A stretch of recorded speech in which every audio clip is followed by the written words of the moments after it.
ప్రముఖ విశ్లేషకుడు professor K Nageshwar చేసిన వ్యాఖ్యలకు నటుడు ప్రకాష్ రాజ్ బహిరంగంగా మద్దతు తెలిపారు. ప్రజాస్వామ్యంలో ప్రశ్నించే గొంతులను అణచివేయడం, సోషల్ మీడియాలో ట్రోల్ చేయడం, వ్యక్తిత్వ హననం చేయడం లాంటివన్నారు. రాజకీయ గుండాయిజం అని ఆయన తీవ్రంగా విమర్శించారు. ఒక నాయకుడిని ప్రశ్నించినంత మాత్రాన వారిని నాశనం చేయాలని చూడటం, కేసులు పెట్టి భయపెట్టడం సరైన పద్ధతి కాదన్నారు. ప్రొఫెసర్ నాగేశ్వర్ సంవత్సరాలుగా ప్రజల పక్షాన నిలబడ్డారని, ఆయన మాటల్లో తప్పుంటే ఆధారాలు చూపించి కౌంటర్ ఇవ్వాలి తప్ప భయభ్రాంతులకు గురి చేయడం కొత్త రాజకీయ సంస్కృతి కాదన్నారు. ప్రశ్నించే స్వరాలను నిశ్శబ్దం చేయడం సమాజానికి చాలా ప్రమాదకరమని అభిప్రాయపడ్డారు. ప్రొఫెసర్ నాగేశ్వరరావు గారు సంవత్సరాలుగా అధికారంలో ఉన్న వారినైనా ప్రతిపక్షంలో ఉన్న వారినైనా ప్రశ్నించారు. ప్రజల పక్షాన నిలబడ్డారు. కానీ ఆయన మాట్లాడిన మొత్తం విషయాన్ని పక్కన పెట్టి అందులో ఒక లైన్ మాత్రమే పెట్టుకుని సోషల్ మీడియాలో ట్రోలింగ్, కేసులు, బెదిరింపులు ఏంటిది? ఇది ప్రజాస్వామ్యమా?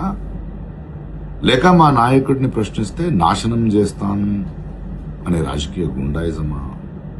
మీకు నిజంగా ఒక్క మాట తప్పనిపిస్తే దానికి ఆధారాలు అడగండి, రాజకీయంగా కౌంటర్ ఇవ్వండి. కానీ వ్యక్తిత్వం హత్య చేయడం, సోషల్ మీడియాలో అవమానించడం, కేసులతో భయపెట్టడం, ఇదేనా మీరు చెప్పే కొత్త రాజకీయ సంస్కృతి? నాగేశ్వరరావు గారు చంద్రబాబు గారిని ప్రశ్నించారు, పవన్ కళ్యాణ్ గారిని ప్రశ్నించారు, కేసీఆర్ గారిని ప్రశ్నించారు, జగన్ గారిని ప్రశ్నించారు, రేవంత్ రెడ్డి గారిని ప్రశ్నించారు, బీజేపీని ప్రశ్నలు అడిగారు. అప్పుడు ఆయన నిజాయితీ మీకు గుర్తుకు రాలేదా? ఇప్పుడు ఒక మాట మీకు నచ్చలేదని ఆయన మీద యుద్ధం ప్రకటించడం ద్వంద్వ వైఖరి కాదా? ప్రశ్నించే గొంతులను కేసులతో మౌనం చేయాలని చూడడం ప్రమాదకరం. ఈరోజు నాగేశ్వరరావు గారు, రేపెవరో. ఇంకో విషయం,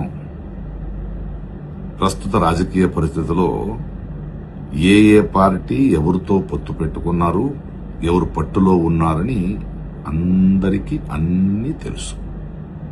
So please stop this nonsense and behave yourselves.